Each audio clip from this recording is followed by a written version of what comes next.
Welcome to the Equality State Policy Center's People Review Live. ESPC is a nonpartisan organization working to improve the lives of all Wyoming's communities through transparent government and fair elections. And that's never been more important than it is right now. I'm Jenn Lowe, and I'm the Executive Director for the ESPC. The People's Review Live is designed to help people across Wyoming engage on important issues and hear from experts on today's issues. PR Live is possible thanks to the generous support of our People's Review Live Leadership Circle. Marshall Kunstell and Joe Albright, Joanne Skyam True and Shane True, Mike Chauncey and Kathy Jenkins, and an anonymous donor. Just as a reminder, this meeting is in a webinar format, so the panelists can see and hear you, or can hear and see each other, but not you. We do encourage you to ask questions in the chat feature. If for some reason you can't see or hear the panelists right now, or you have any tech issues during the event, please send me a direct message and I'll help you take care of that. And before we jump in, I'd like to do a brief introduction of our esteemed panelists.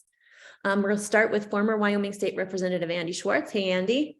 Andy's lived in Wyoming since 1976, operating small businesses and serving his community in various ways. Most recently, he served as the representative for House District 23 in Teton County from 2015 to 2022. During his time in the legislature, Andy served on numerous committees, including appropriations and capital financing and investments. Hey, Andy. Next, I'm going to introduce Dave Swindell of the Wyoming Retirement System. Dave serves as the Executive Director of WRS, which has assets of $10 billion, 35,000 pensioners, and 42,000 active members. Dave was appointed as the system's 10th director in 2019 after having served as the deputy director since 2014. Dave was a career military officer serving 22 years in the U.S. Army, retiring with the rank of lieutenant colonel. His arrival at the Wyoming Retirement System marked a return to the state as he was raised in Riverton and was appointed to the Military Academy from Riverton High School. Next, hey Dave, nice to see you. And next we have Caitlin McLennan.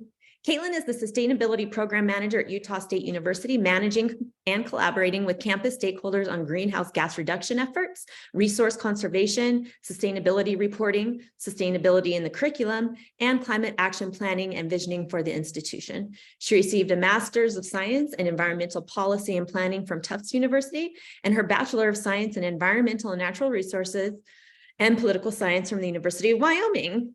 Thank you all for being here tonight. It's fantastic to have you all, and I'm sure that you have a lot of thoughts on this topic, so let's get going. I think before we really kind of get into the nuts and bolts, it would be helpful if we sort of talked about what it is that we're going to talk about. So the first question is pretty broad, and I'm going to ask it to each of you, but what is ESG, and why has it become such a buzz acronym in recent years? And Caitlin, I'll start with you. Yeah, my pleasure. Thank you for inviting me here today. I'm really excited to be here. ESG stands for Environmental Social Governance. It's essentially an investment strategy and regulatory risk management framework to advocate for investments and management frameworks that incorporate environmental, social, and governance considerations. When I like to think about it, I like to think about it as a strategy for mitigating risk caused by climate change and natural hazards associated with that, as well as to mitigate risks associated with the price volatility of natural gas and coal resources, to try and advocate for energy independence in some of our investments that we make as large institutions. So that's the long and short. It's really about regulating these things, regulating risks and opportunities within anthropogenically caused climate change. And it's also that really juicy regulatory framework that allows businesses to report on some of these metrics and makes it really transparent for corporations and companies to share with stakeholders what exactly they're investing in and how that is or is not impacted by climate change. Oh, you're muted. Thank you so much for that great answer, Caitlin. So Andy, my understanding though is that ESG has been around for decades. Can you add to Caitlin's answer, please? Yeah, thanks, Jen. I would say at least over a decade. I think my first awareness goes back to maybe 2012, and I agree with Caitlin, there is the climate change piece of it, but it's more than that. And I think the piece that becomes most controversial to me is the governance, because a lot of companies are recognizing that for as long as capitalism and corporations have been around, they really haven't paid much attention to the structure of their governance, which ripples through the entire organization and how employees engage in the company they work for. So it can actually make a company more efficient and more profitable if they implement some of these policies, which is where it gets, in my mind, very weird, in that the bills that we're looking at would essentially discourage companies from trying to be more efficient and profitable. Very interesting. Thank you, Andy. And why does any of this matter to the WRS or other investments at the state? Dave? Well, I think it matters quite a bit. As you mentioned in the introduction, WRS has $10 billion under management. That's a fair chunk of change. We're a public pension fund. We are our board of directors is the retirement board, but they are appointed by the legislature, and we have one elected official on our board, the state treasurer. So we're not insulated from politics, and this has entered the realm of politics. If you go back in history, there is a fairly lengthy history of trying to use investment decisions to invest in a company or not invest in a company to influence the company. If you go back to the 1960s, Dow Chemical was targeted because of their involvement with napalm and producing munitions for the Army.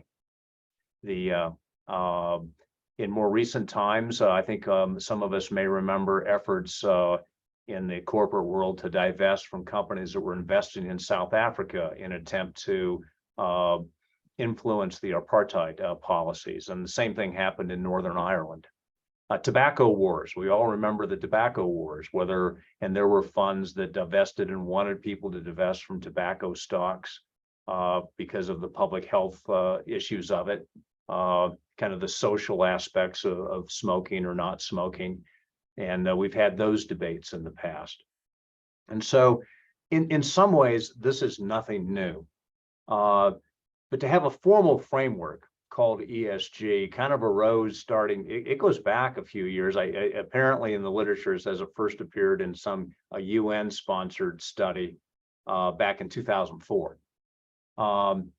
It was established just as a framework, and there's all kinds of frameworks in the I think every investment analyst has their own framework to how to analyze a company, and it's proprietary, and our firm does it better than anybody else. That's why you should give us money. It's kind of marketing on Wall Street.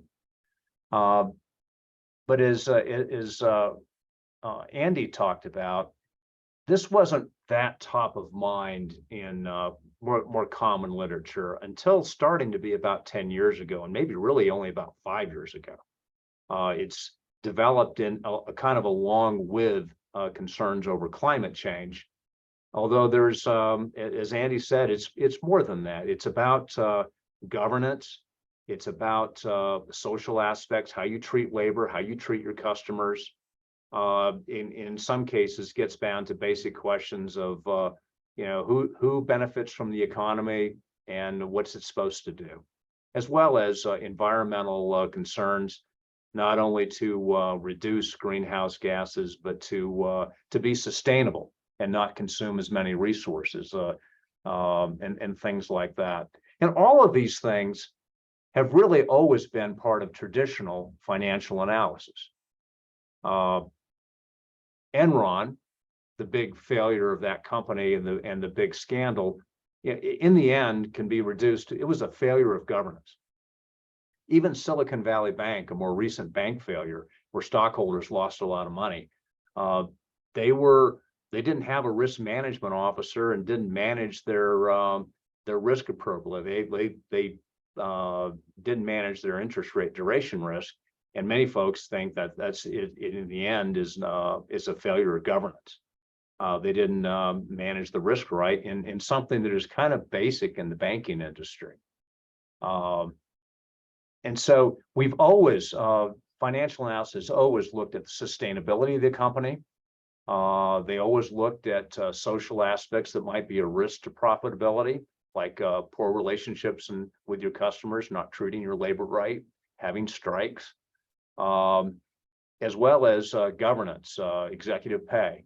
But it's gotten a little more over the years to be a little more environmental, a little more on the diversity side. How many women do you have on the board? Things like that. And so the arguments have expanded. And as Representative Schwartz pointed out, there's now a whole bunch of studies saying, okay, if you treat people right and you do all these things right, you're going to be more profitable and more sustainable. This is just a good investment. But it has produced a backlash. And I think the backlash is typically in the energy states like Texas, like Wyoming, where it's kind of an emotional argument that some of these funds are, the concept is an attack on industries that are important in employment to the state. Thank you very much, Dave, for that great answer. So, the reason that I, at least, or ESPC sort of became aware that this was an issue in the state was when two bills were introduced sort of later in the session that addressed ESG. So, Representative Schwartz, I'm hoping that you can kind of talk about those bills, maybe try and do your best to explain them. What would they have done, and what were they trying to do? Thanks, Jen. I'll do my best with the disclosure that I was not in the legislature in this last session. And so I was following it, but not as closely as I would have. So there were two bills, Senate Files 159 and Senate Files 172, same sponsor. To my eye, they are bills that came from out of state. They don't appear to be drafted by our Legislative Service Office. They're very similar bills. One of them, Senate File 159, addresses contracts that the state has with any entity for almost anything, any services we get. Senate File 172 is more specifically about investments, and their content are pretty similar in that, and I'm going to use Senate File 159, just it's easier to describe one bill. And it starts out with legislative findings, which are not, they happen in bills. I can't say I've ever seen legislative findings like the ones in these bills, because it starts off with the assumption that there is this collusion of companies that are essentially conspiring to destroy Wyoming's way of life. And they identify 4 industries: energy, timber, agriculture, and I'm forgetting the 4th. But then they also bring in any company that is manufacturing guns or ammunition. Then they bring up the issue of, I should have it right, I've got it in front of me here. Sorry about that, I'm a little disorganized.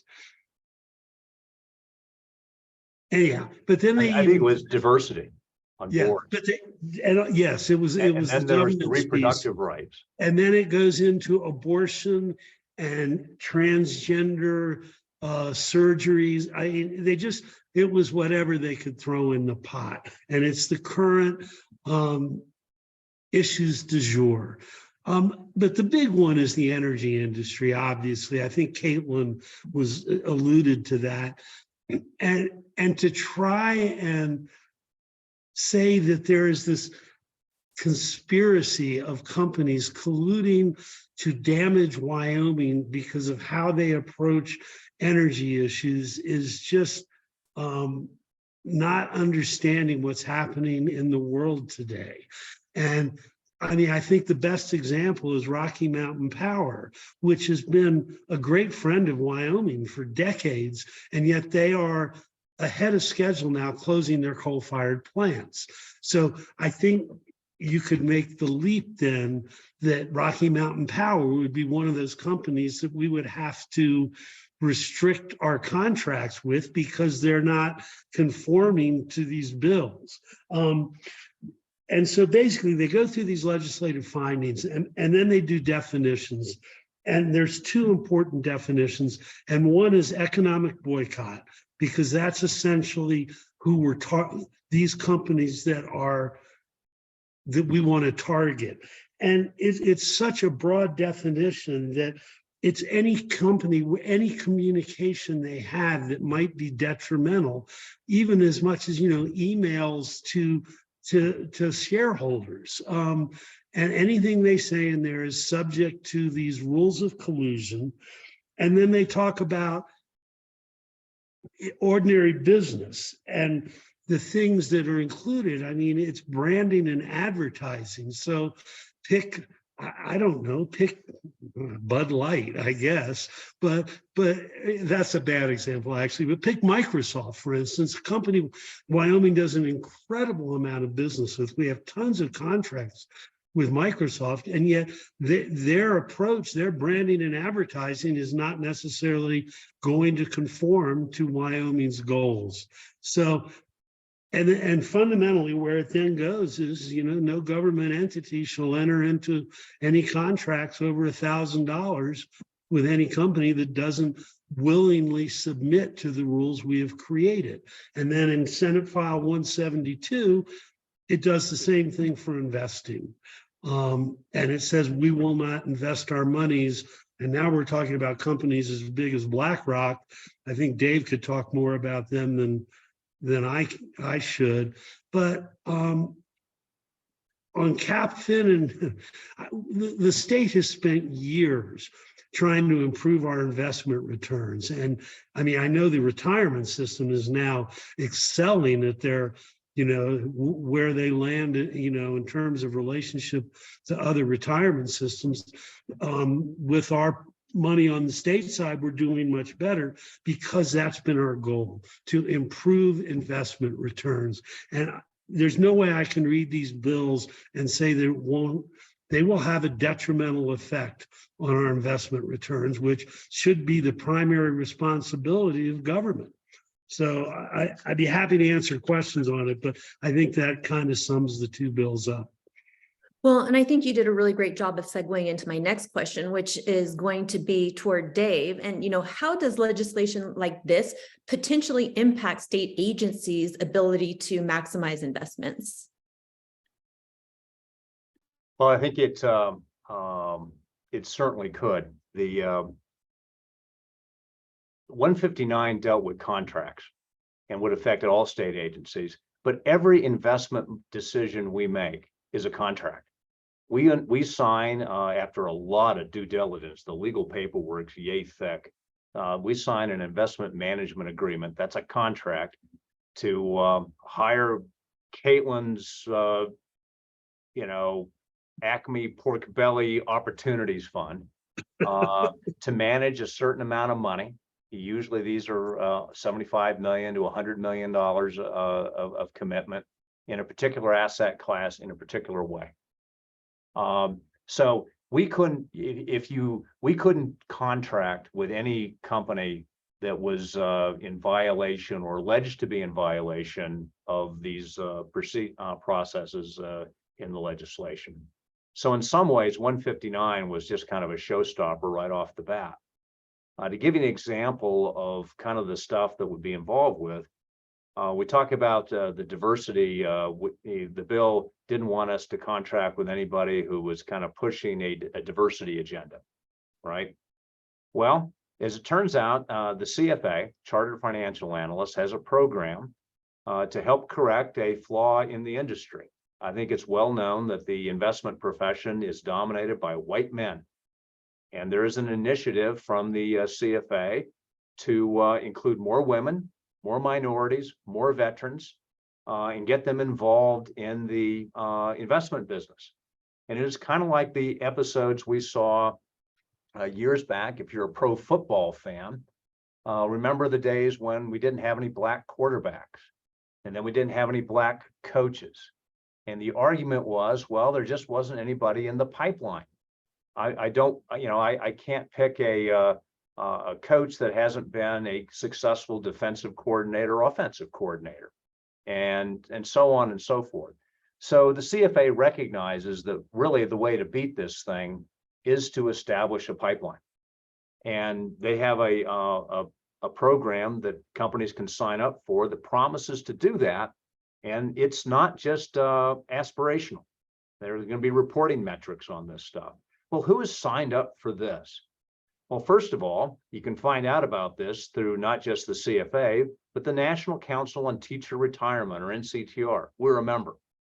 They're pushing this, and they want pension funds to sign up for it. Some of the other people that have signed up for it include folks like Northern Trust. That's our custody bank and our paying agent. Things like Makita Investments. That's the retirement board's investment consultant. Things like Wellington Management. We have 2 pots of money with Wellington. And Adams Street Partners. We have money with Adams Street. All these are fine companies that we selected after a lot of due diligence in interviewing alternative candidates.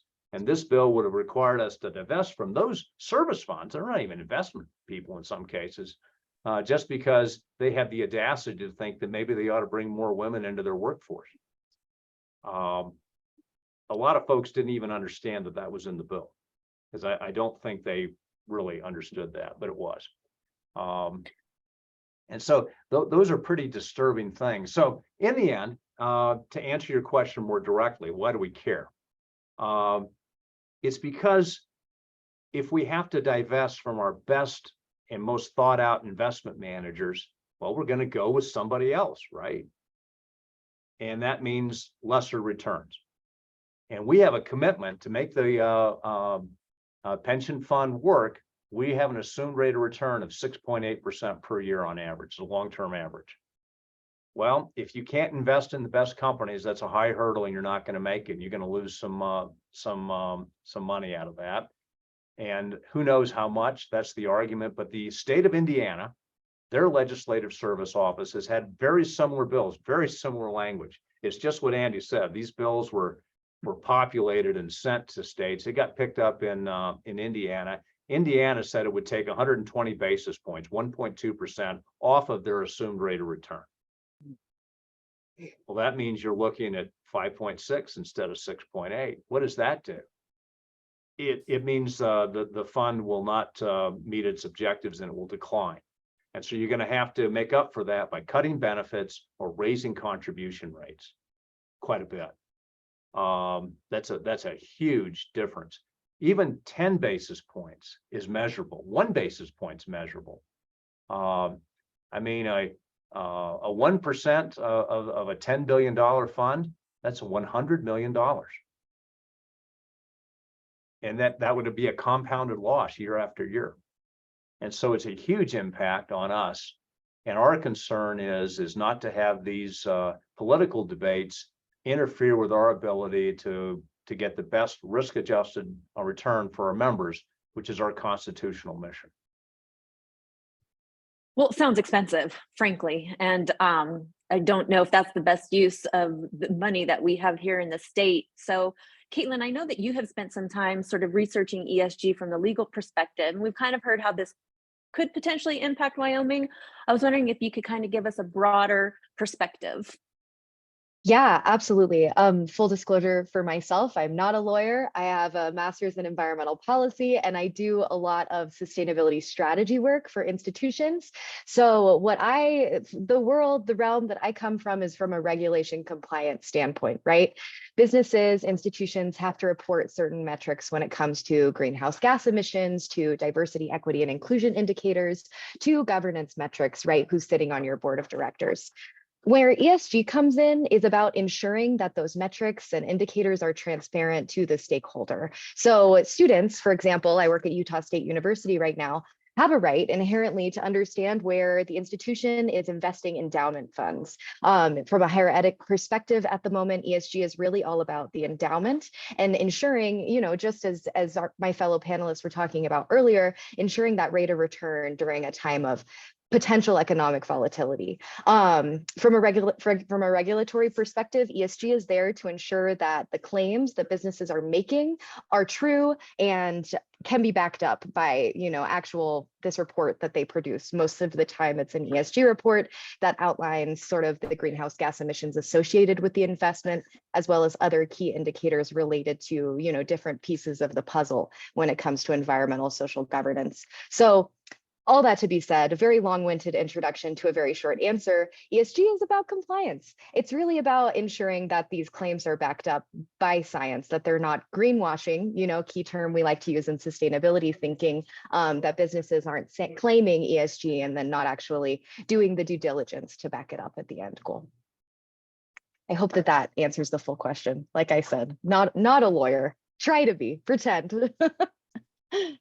Law school felt like a lot when I was looking at grad school options, but thank you so much. Well, no, I appreciate that. And I also wanted to ask everybody about, recently the Wyoming Secretary of State, Chuck Gray, called ESG a woke clown show agenda, and as such has proposed a rule that will, quote, require investment advisors, broker-dealers, and security agents to disclose to their clients when they are using their clients' funds to engage in ESG investment strategies. Can one of you explain to me what that means and what that might look like in practice? Well, I'll take a shot. I'm not sure what it would look like in practice. Part of me says that's fine. Brokers should disclose how they're managing their clients' funds to their clients. That makes perfect sense. And really no issues with that. I think the other part that is statement that kind of disturbed us on the pension side, and we're a little concerned about it, is that we can't be neutral on this ESG stuff. I think we have to be. We're managing public money. I go back to the tobacco argument as an example. There are obviously people that didn't want to invest in tobacco stocks and people that thought they offered a good dividend and it was a legal investment and we should go there. When you're using public money to achieve ends, it's not your money, and you don't know, what the opinions are of all the public that you serve. It's a diverse population. The only safe harbor in this is to be neutral on these things. To the extent that ESG factors correlate and are the same really as traditional financial factors, you always look at governance, you look at the makeup of the board, you look at their compliance with labor laws and so on, then that's what you're doing. And we can support and do support that kind of analysis. It becomes dangerous to interject any political aim into an investment one way or the other. I disagree with some California initiatives that are requiring their pension funds to divest from fossil fuels. I don't think that's correct. Fossil fuels will be with us for a long time. There is money to be made there. And all the people that are going to go to Washington, D.C. for an environmental rally are going to fly there on a 737. And we're going to need fossil fuels to some extent for a long, long time, even if it's less than we have now. So it's going to continue to be a viable industry. It will change. To divest from that may cause financial problems, and that analysis should be left to the investment professionals. So advocating for that introduces politics into investing, and we don't think that's a good idea. Anti-ESG is the same thing. It's just the other side of that coin, which we view as poisonous. To say you can't consider environmental considerations, even when they are linked to the company's sustainability and profitability, is equally problematic. And so to me, the only safe harbor is to stay neutral on it. The Secretary's comments that we couldn't stay neutral on it, I found to be the most disturbing of all those things. Disclosure in my mind is perhaps appropriate. I don't know what that would really look like, but on the face of it, I have no argument with that. Yeah, and I'd like to jump in a little on the woke piece. Having served with Secretary Gray for 6 years in the legislature, I am not surprised that he would use a word like that to describe a bill that, among other things, talks about greenhouse gas emissions. This is not a woke concept. This is something this is science. And we know for a fact that the emissions are causing climate change. For lack, I could use other descriptions. And to say that companies that are pursuing efforts, which include Exxon and Chevron, I might add, to find ways to reduce greenhouse emissions, are some way just part of a woke culture, is just inflammatory and has nothing to do with investments or the future of Wyoming's energy industry, for that matter. This is pure politics. Look. Caitlin, I'd love to hear you chime in here as well. Yeah, I guess I definitely agree with everything Andy and Dave have said today. I think just going back to that disclosure portion, I would be concerned if I didn't get my TIAA in the mail once a month telling me how my 401k is doing in the Utah higher education industry. You know what I mean? So part of that is just extraordinarily inflammatory language that has nothing to do when it comes with investing public money. I think going back to ESG as a way for companies to disclose investment details to their stakeholders, right? There's nothing inherently bad or inherently anti-natural gas or extractive industry in any of the language that a lot of companies put out about their ESG metrics. It really is about moving investments towards future industries, right? If we even go back to the 737, sustainable aviation fuel is an option for many companies interested in investing their funds in new technology that is going to promote a just transition for some of our energy producing systems and all of that sort of thing. So it's disheartening, of course, to hear language being used like that when it comes to systems and frameworks that can be put into place to bring states like Wyoming and Utah forward back into profitable investment making, profitable investment decisions. And I think at the end of the day, we should leave that up to the professionals, right? We should leave that up to the investment managers who are watching those trends, who are understanding where industry is moving when it comes to fossil fuel investment or renewable energy investment, right? Thank you all. I do have a question from the audience I would like to pose to you. The bills mentioned earlier made it through the Senate to the House.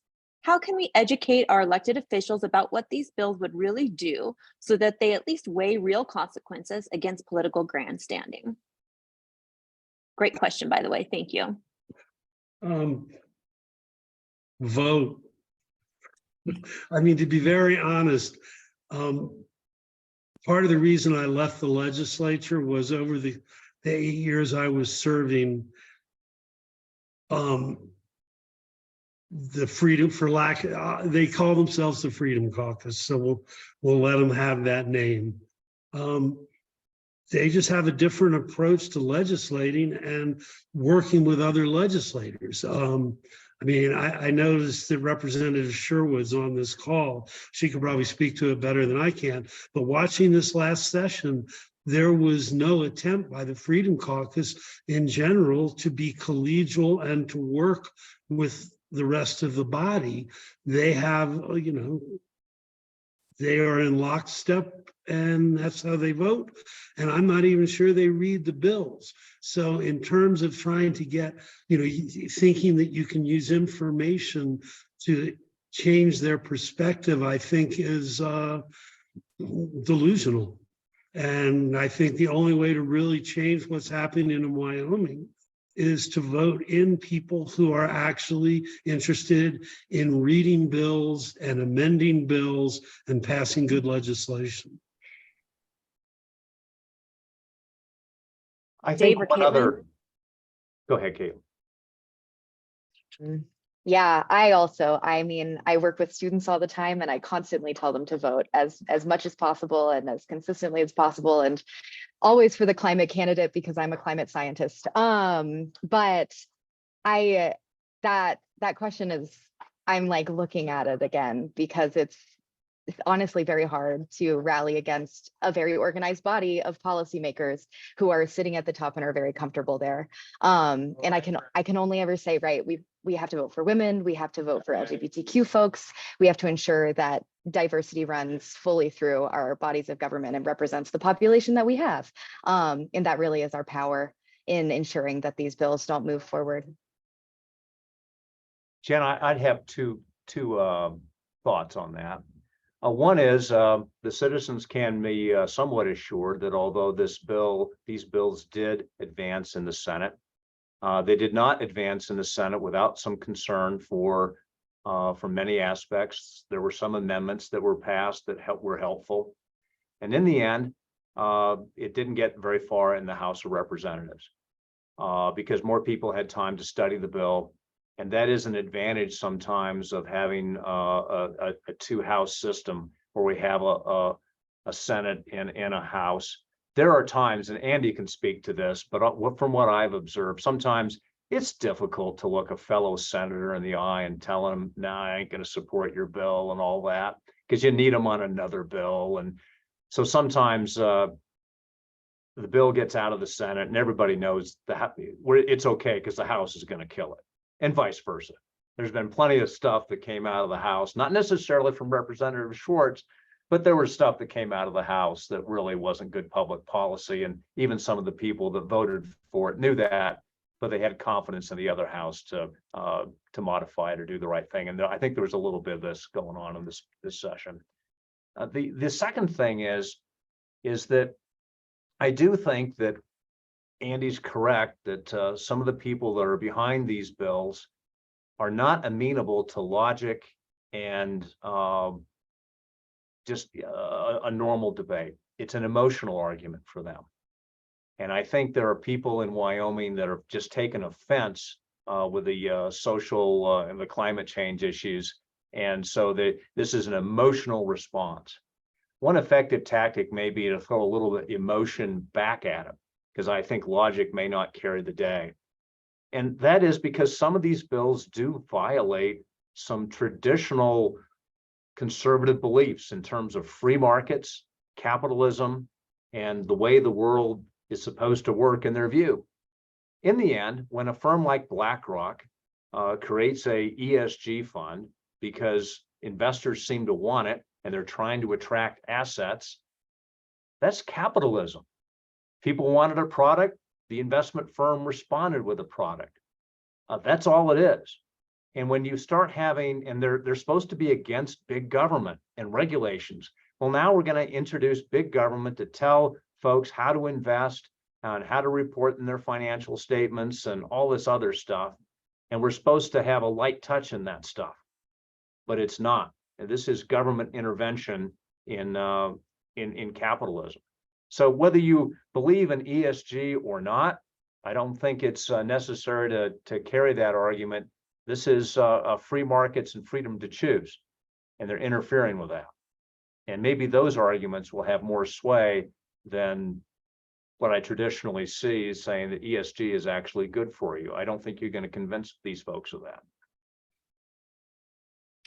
And I would add there's another problem in that we've been talking a lot about the fact that the purpose of the retirement system and the IFC and the SLIB on the other side is to maximize investment return, to give the government more money to spend, or in the retirement system's case, to protect benefits.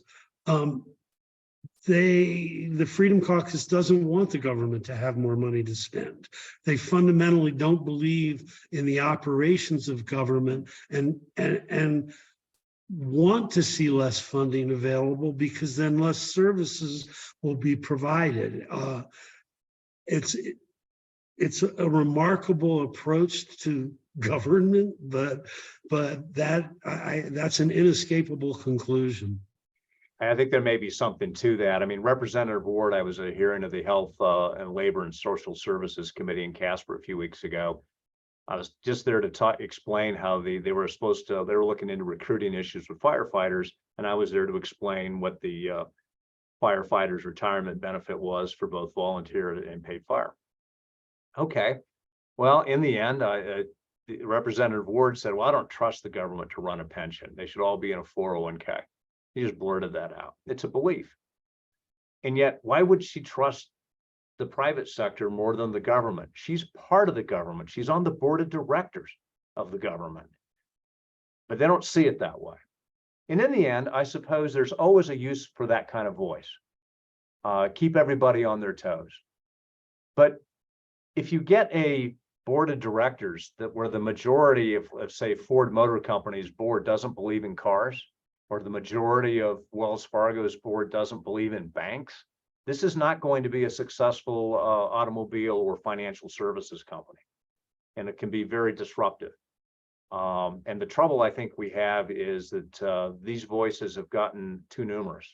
And it's a fine line between more rational discussion and passing something that in fact intentionally breaks the system.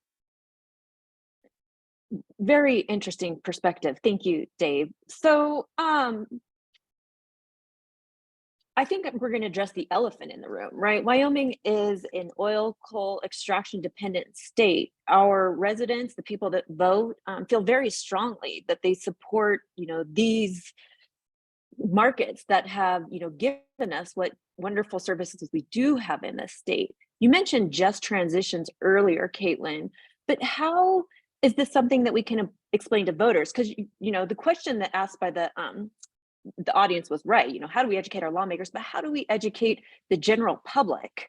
What ESG is, and how can we be a sustainable state, and also realize that ESG is here to stay. And I'm happy to have any of you start with that question. I was like, Dave, do you want to go first? Well, I think ESG is here to stay in regards to its legitimate link to sustainability of the company and financial performance. Here's a quote from one of our board members, and I think he captured it pretty well. He said that investors who focus only on things that matter for stock prices will at times have to consider factors that some people call ESG. And if investors ignore factors that some people call ESG, they will be avoiding important information and hurting investment returns. I think that's true. In the end, ESG is simply a framework to think about things that has a name. But some of the things that people want to think about are politically divisive.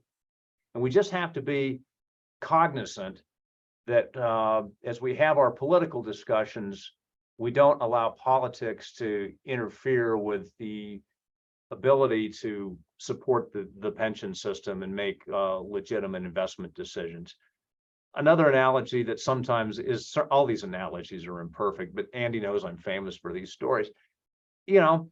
It's like these bills are in retaliation somehow for the fact that some people want to invest in a different way. But it's just like a football game. Okay, there's a hit that somebody says it thinks is dirty. Well, and some player retaliates. Who gets flagged and draws the penalty and hurts their own team? Yeah, it's the guy that retaliates. And all the sportscasters will say that person has to be more disciplined. They got to be smarter than that. Well, we have to be more disciplined, and we have to be smarter than that. Yeah, I guess I will just add on to that to say Wyoming is a resource-rich state, and not just in oil and gas, right? I think accepting that and understanding that as a community of Wyomingites is important. So is that investing and advocating for job training opportunities in wind and solar technology, right? Getting those techs on the ground and knowing how to work on those systems. Is it also, as you mentioned, Jen, a just transition? Is it advocating for those oil and gas companies, for Rocky Mountain Power to invest in job training for those workers who are going to lose their jobs when those coal power plants get pulled offline, right?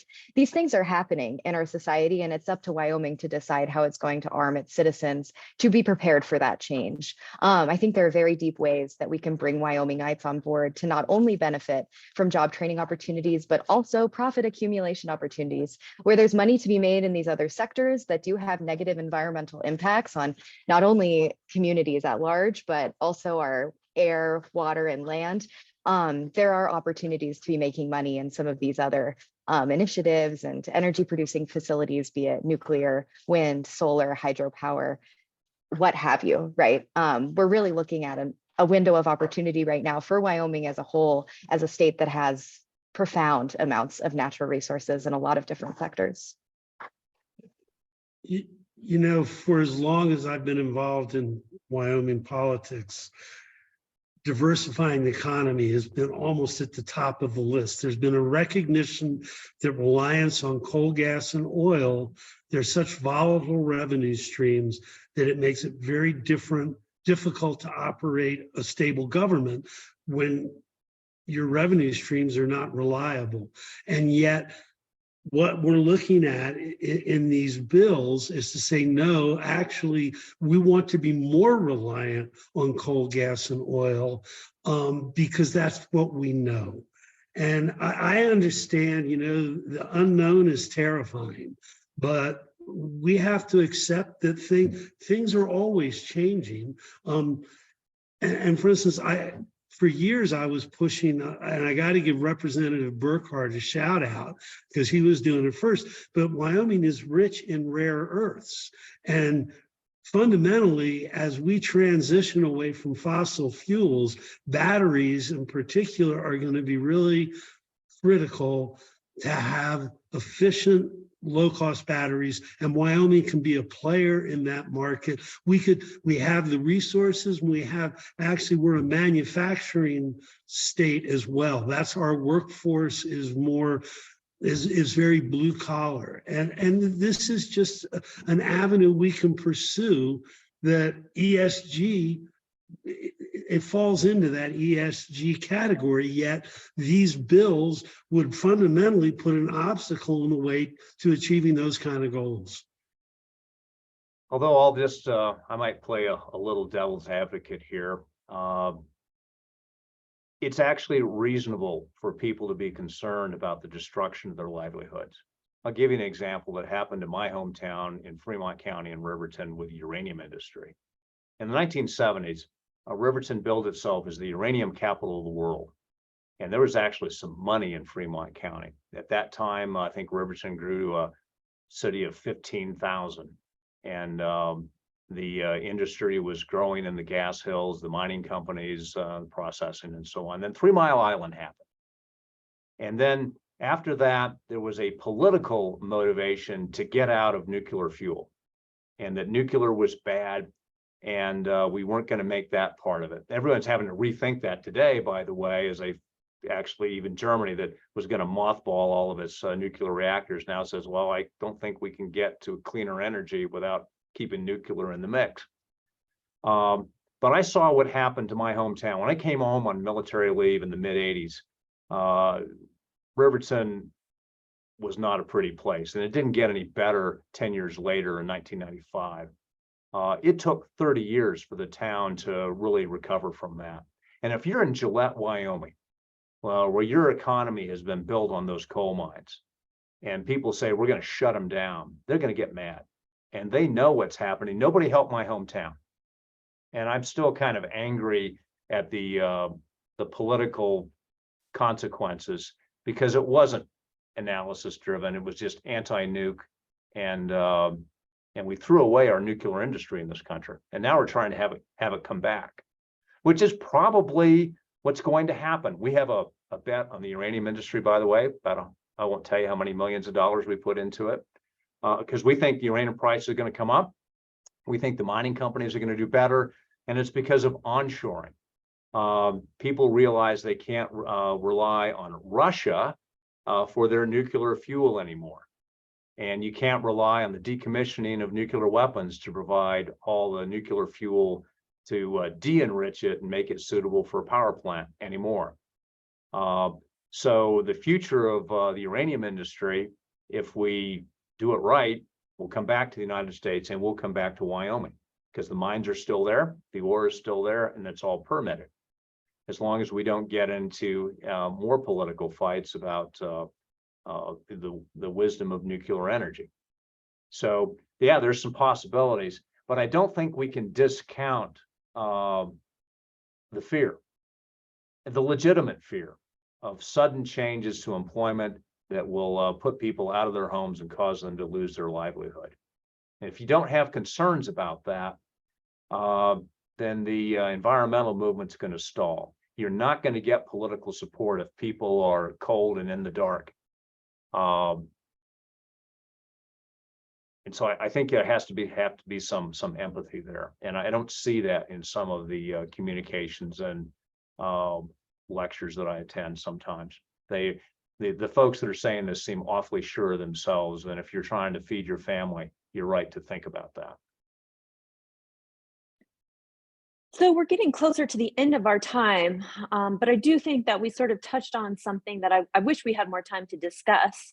But how do we begin to change the hearts and minds of people? Which policies, which programs, what can we do to help the people of Wyoming as we go through this transition? You know, I agree with you, Dave, very much. These are real issues when it's putting food on the table for your children, but also we see the future, let's prepare for it. Would be curious to know what each of you think about, you know, policies, rules, programs that should be put in place, have been put in place in other states. Yeah.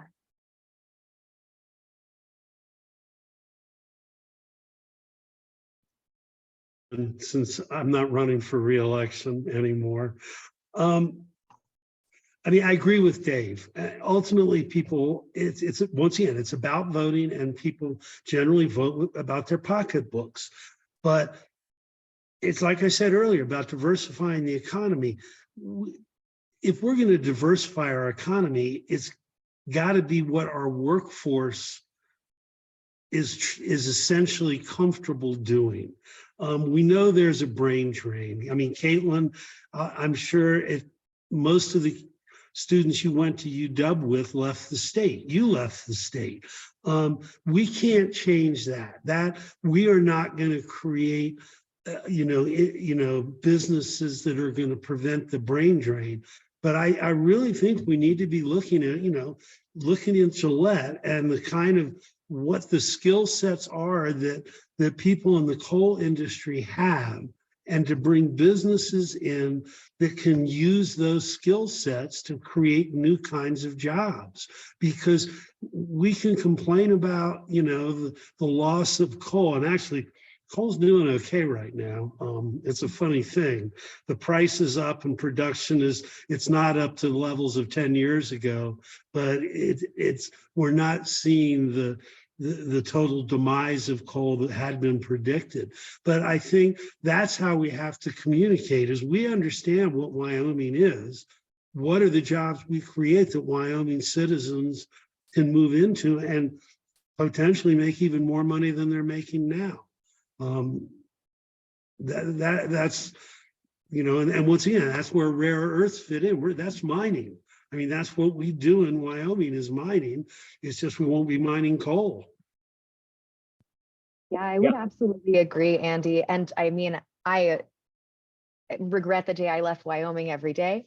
But I think that really listening to communities, understanding where their strengths lie and where they see the just transition for their own families, right, is an essential place for policy to start, is to do those deep listening sessions with communities on the ground who are part of this coal, natural gas mining economy, and understand if it's job training, right, if it's finding another industry that Wyoming can invest in and funnel our folks through. I'll also say, as a climate worker graduating from the University of Wyoming, there was not a lot of opportunity for me to stay in the state. And if there had been, I would have. Right. And I think that's the same story for a lot of the Hobbs School's environment and natural resource graduates. A lot of us are really wanting to do this just transition work in Wyoming, to work with communities on the ground, to understand where their preferences are when it comes to job training and community investment and policy. And I just don't think that there's that work happening when a lot of the politician and legislative focus is on these bills that are stopping people from doing their job and are stopping the free market from doing what it's supposed to do as well. I think sometimes in an effort to promote the environmental causes, people raise alarms. We need to do this quickly. Well, we need to act, but it's not going to happen quickly anyway. And we can be self-assured that Wyoming's going to produce plenty of coal and plenty of oil for quite a while longer. A lot of this will be onshoring. Yes, we may use less coal as a nation, but more of it ought to be cleaner Wyoming coal. That was the rise of the coal industry in the Powder River Basin to begin with, right? In my way of thinking, the EPA regulations enacted in the 70s gave rise to Wyoming coal. Otherwise, it was just way too expensive. Why would you rail link and haul Wyoming coal all the way to the Midwest until you had to meet environmental regulations? And it's just a sad reality that increased environmental regulations will put more pressure on the industry. But Wyoming's coal is still amongst the cleanest, and that's an advantage. Uranium's an advantage. Rare earth's an advantage. There will be other industries. Wyoming would do well to invest a little bit more in its people and its transportation infrastructure, in my opinion. You look at Pittsburgh, that used to be the steel city, still has that history, but now it's education, it's medical services, it's a services economy. And in a services economy, you need to have good communication links and you need to have good transportation because eventually you need to get out and see your clients. I think the state government could do worse than investing some state money into Wyoming Airlines and replicating the Frontier Airlines timetable from March of 1978, where you used to be able to fly from Riverton to Cheyenne and to Laramie and to Cody and to Billings. Now it's the air transportation within the state and the air connections even outside the state are grossly inadequate. We only have one real airport, and that's in Jackson Hole, and that's because of the tourist industry. And think about that. And the other thing is to rest assured that in the end, the new West economy isn't based on extraction. It's based upon quality of life. And places that have rebuilt themselves have not destroyed their quality of life. Instead, they've enhanced it and protected it. We're not going to get anywhere if we allow environmentally irresponsible activities to defoul what people want to come for, which is open space and freedom, which is hard to get in a crowded city. So we have some advantages as long as we invest in fiber optic communication networks and we invest a little bit more in transportation so you can actually get out to visit your clients if you're an accounting or a software firm in Lander, Wyoming. I've just got to say the in-state airline program is probably one of the best ideas I've heard in a long time. I'm thinking of the hours I'm going to save driving between Star Valley and Cheyenne or anywhere else in the state. So, Andy, you had one more thing? Yeah, well, Dave and I are used to talking to each other. Actually, we have invested money in airlines. Maybe not enough. It would be a long conversation talking about why the airport in Jackson is actually so successful. It took a lot of money to do that. I won't go into it. It's the same thing with we're putting a ton of money into our communication infrastructure. I think really the other issue you mentioned is healthcare, and Wyoming's healthcare system is inadequate as well. It's all infrastructure, and yeah, we need to do the infrastructure, but to do the infrastructure, you need money, and to get the money, you need to get investment returns. Yeah, the state has done much better. You talk to folks in Sheridan, they now have reliable air service to Denver. And even it's better in Riverton than it was, but we let it really go to pot. And I think the state paid for that. And investments in all these areas will pay off. When companies come and they want to relocate employees, they look at shopping, they look at education, they look at medical facilities. How are families going to survive here and prosper here? And we have a lot of good answers, but we have some weak points. We need to shore those up better than we have been. And we're making some progress in doing that, as Andy said. Well, but I think we medical have a stuff topic remains a concern for our next PR Live, because you are absolutely right about the quality of life issue. And I mean, this ESG conversation has really sparked a lot of different directions. And I'm so grateful for each of you. What a fantastic panel tonight. What great conversation, but we are out of time. So I'm going to close this out. Thank you for joining the People's Review Live. The Quality State Policy Center is a 501c3 nonpartisan nonprofit. We rely on charitable donations to fund our work. Donations can be made at equalitystate.org. Thank you to each of our panelists tonight. That was great. Audience, thank you for joining. If you have any additional questions, feel free to reach out to me or to the panelists individually, and we'll see you next time. Have a great night, everybody. Thank you. Thank you, Jen. You do a great job.